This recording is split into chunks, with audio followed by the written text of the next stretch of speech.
este curso. Nos llamaron precozmente a lo largo del año y nos dijeron que esto tiene que ser en modalidad quickie, 15 minutos. Así que estos son 15 minutos de enfermedad tromboembólica con TAC multidetector. El angioTAC pulmonar en realidad revolucionó el diagnóstico del tromboembolismo pulmonar. La aparición de la tecnología helicoidal nos dio resolución espacial y temporal para poder encontrar émbolos en el árbol vascular. En esta oportunidad lo que estamos haciendo es visualizar directamente los defectos embólicos y tenemos la oportunidad de entregar un examen que dice ¿es positivo, es negativo o está malo o insuficiente? No lo sé. Disponibilidad de 24 horas y además permite entregar un número importante de casos diagnósticos alternativos que expliquen la sintomatología del paciente. Estos son dos diagramas que muestran la utilización del scintigrama BQ versus la utilización del angioTAC pulmonar en un hospital de Boston, en Estados Unidos, y las tendencias que tienen ellos desde el año 1992 en adelante. Claramente el incremento significativo y exponencial en el uso de la tomografía computada helicoidal. Criterios diagnósticos por todos conocidos en tomografía computada: tiene que existir un defecto de llenamiento intravascular hipodenso con respecto del lumen contrastado. Este émbolo puede ser total o parcialmente oclusivo. Y ustedes pueden ver que si uno hace cortes axiales a través de ese defecto embólico que estamos viendo en esta reconstrucción sagital, lo que se observa es que los defectos pueden ocluir completamente el lumen del vaso y expandirlo o estar rodeados periféricamente por un halo de contraste. A medida que avanzamos vemos cómo los defectos embólicos se extienden a lo largo de varios milímetros y en ocasiones centímetros por las ramas segmentarias. En cuanto a la tecnología multidetector, evidentemente que es importante que el bolo sea homogéneo, por lo tanto es necesario hacerlo con una inyectora automática. La vía venosa periférica tiene que ser lo más amplia posible. Aquí es muy importante que el bolo no se encuentre detenido en los brazos, por lo tanto los brazos deben estar relajados al momento del examen. El inicio de la adquisición es crítico para obtener un buen contraste intravascular y estos pacientes, sobre todo los pacientes hospitalizados, llegan con un estatus cardiovascular que es extremadamente variable. Y además, si ustedes tienen equipos ahora que pasan de 16 a 64 cortes, son muy rápidos. Estamos hablando de 5 segundos y está listo la adquisición, así que es fundamental acoplar esa adquisición al bolo de contraste. Y el realce de la arteria pulmonar debe ser el óptimo. La densidad óptima generalmente se aproxima a los 200 unidades Hounsfield. Es muy importante hacer la relación entre flujo que se va a inyectar, concentración de yodo y volumen a inyectar. Y una cosa importante a recordar es que el volumen tiene directamente relación con el índice de masa corporal o peso del paciente. Mientras más gordito, más contraste. Y finalmente, en cuanto al entrenamiento respiratorio, como son tan ultra rápidos, si bien la mayor parte de nosotros lo hacemos en inspiración, lo ideal es que no sea una inspiración muy forzada. Esfuerzos inspiratorios muy altos hacen que entre flujo o sangre no contrastada de la cava inferior hacia el corazón y puede que el bolo se interrumpa. Así que basta con decir, tome un poco de aire y aguante. Si tiene un tomógrafo de 16 o 64 cortes en 8 o 5 segundos, el examen va a estar completo.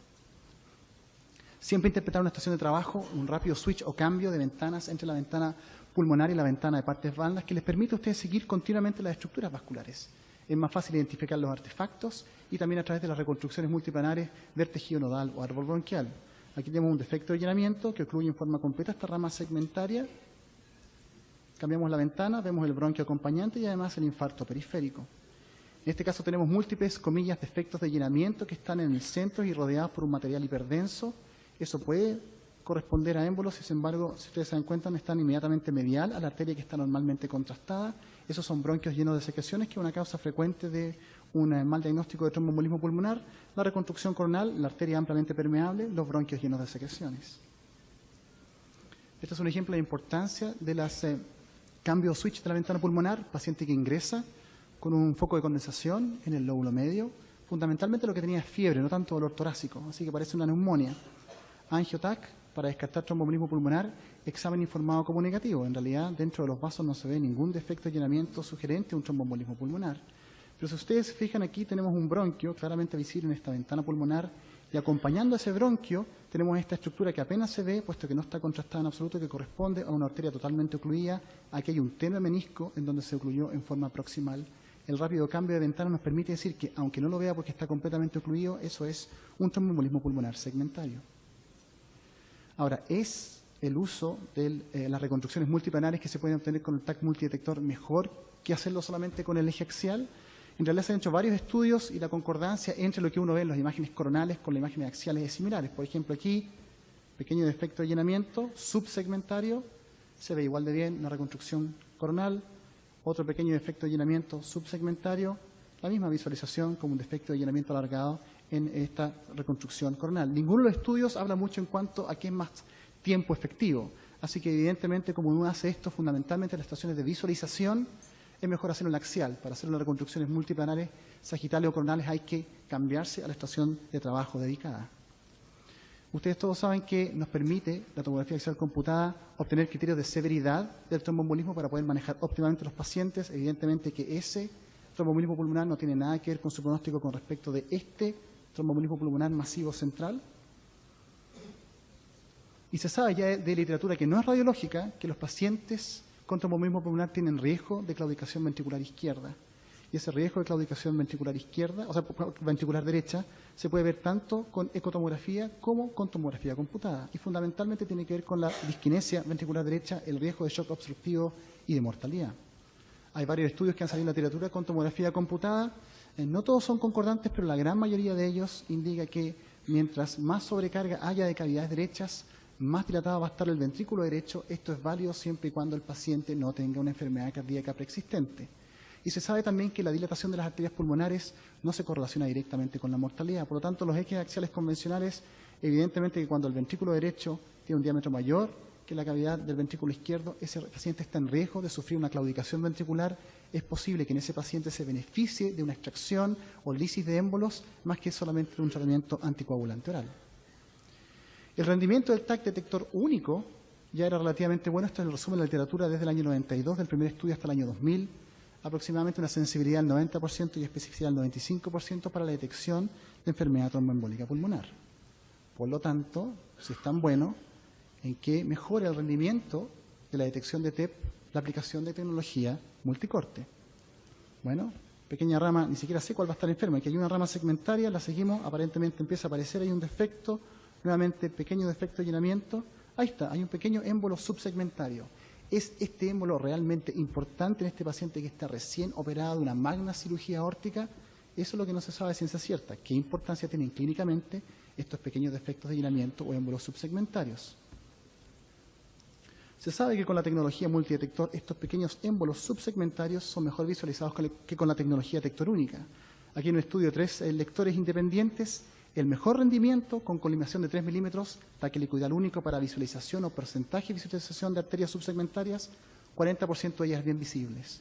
Con el multidetector de cortes como 1.25, 70% de los vasos subsegmentarios eran bien visualizados. Y estos son 3 lectores que tienen la capacidad de concordar en cuántos émbolos ven en vasos subsegmentarios. Vean la cantidad de émbolos que ven con certeza cierta, los 3 a los 1 milímetro versus los que ven cuando se hacen cortes de 3 milímetros. Así que hay un 40% en incremento en la detección de estos émbolos subsegmentarios y además el número de casos o arterias indeterminadas, es decir, no sé lo que ocurre dentro de este vaso, se reduce en 70%. Nuevamente estamos hablando de émbolos subsegmentarios. Bueno, se ha comparado el TAC multicorte con el gold standard, se ha comparado. Evidentemente que este estudio tiene algunas limitaciones, pero un número importante de pacientes, casi 100 pacientes, se obtuvo un rendimiento del 100%, una sensibilidad del 100%, una especificidad del 90%, una certeza del 91%, comparándolo con angiografía convencional. Ahora, fueron para atrás y revisaron todos aquellos casos que la tomografía computada teóricamente era falso positivo y en 3 de ellos realmente el émbolo era claramente visible. Así que evidentemente uno también tiene dudas con respecto de cuán gold standard es la angiografía convencional. Ahora, se sabe que la enfermedad venosa tromboembólica es un conjunto, una mixtura de enfermedades que afecta pulmón y sistema venoso de las extremidades. Se sabe de un estudio multicéntrico francés grande en donde pacientes evaluados primariamente por sintomatología de tromboembolismo pulmonar se evaluó concordantemente con ecodoppler de extremidades inferiores. Y en aquellos pacientes con angioTAC negativo, hay que tomar en cuenta que 15% de los que tenían un ecodoppler positivo para trombosis venosa profunda tenían ese angioTAC negativo. Por lo tanto, teóricamente, si se hubiese realizado solamente angioTAC, estos pacientes habrían sido excluidos de tratamiento anticoagulante y evidentemente están en riesgo de un efecto tromboembólico que puede ser letal. En ese concepto apareció la venografía por tomografía computada, que es la evaluación del sistema venoso profundo. Esta es una evaluación sincrónica, 2 a 3 minutos después de la inyección del contraste se utiliza el mismo pool de contraste para evaluar las venas profundas. No requiere contraste adicional, pero hay que tomar en cuenta que la carga óptima para ver las venas son de aproximadamente 100 cc de contraste o más. Por lo tanto, si ustedes quieren empezar a reducir su contraste con adquisiciones multidetector de 32, 40 o 64 canales, puede que esas inyecciones de 70, 75 u 80 cc no sean suficientes para darle una buena visualización de las venas de las extremidades.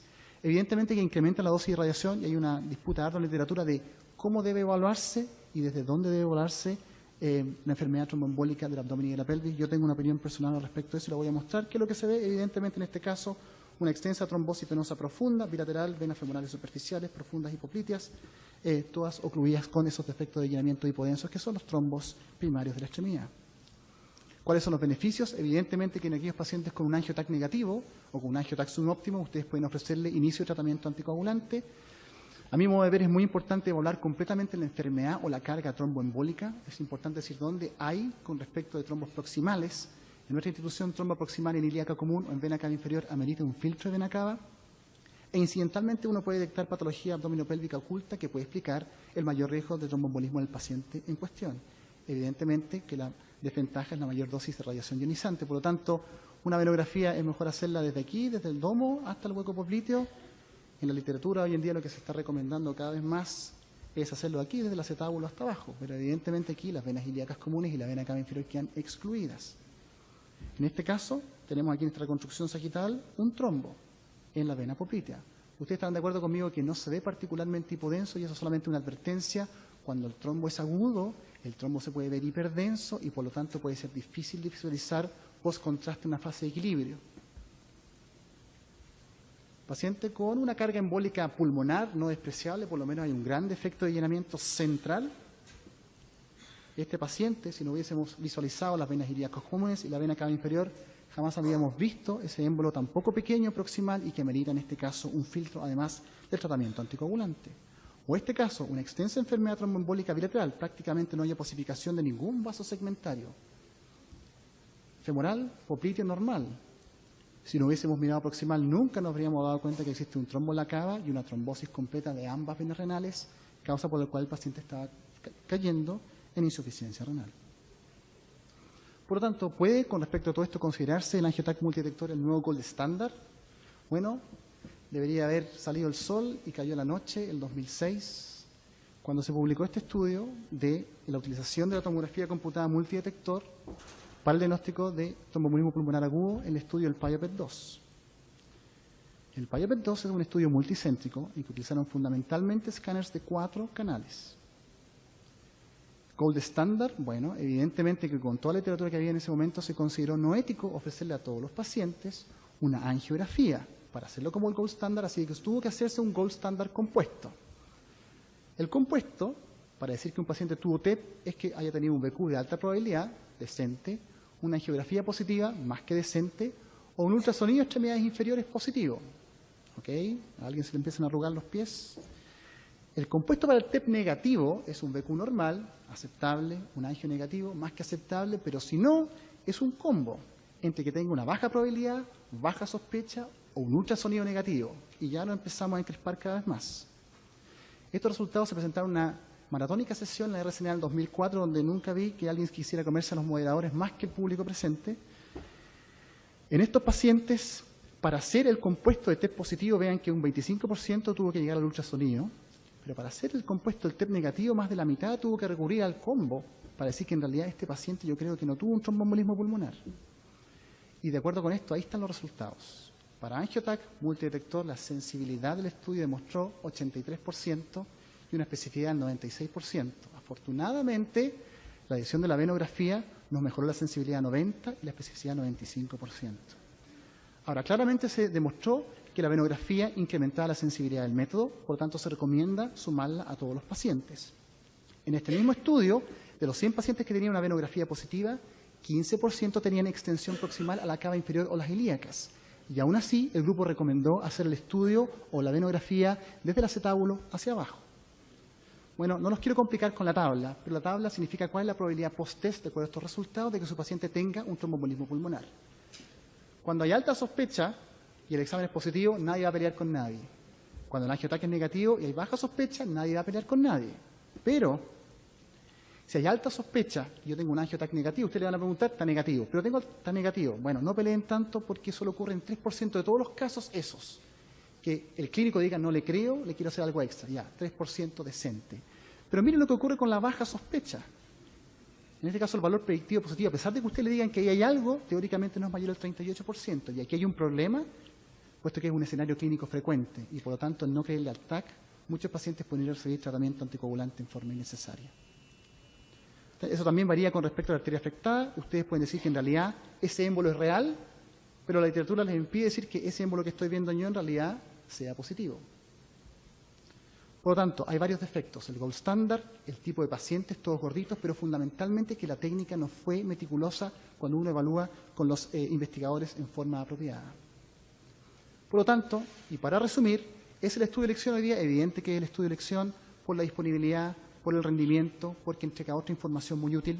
Se sabe que la venografía le aporta un valor agregado al estudio y que nuevamente, sacando lecciones del PIO-PET2, la técnica no funciona sola, hay que hacerla trabajar en forma meticulosa y rigurosa, en forma adecuada. Y con eso termino. Muchas gracias. Gracias.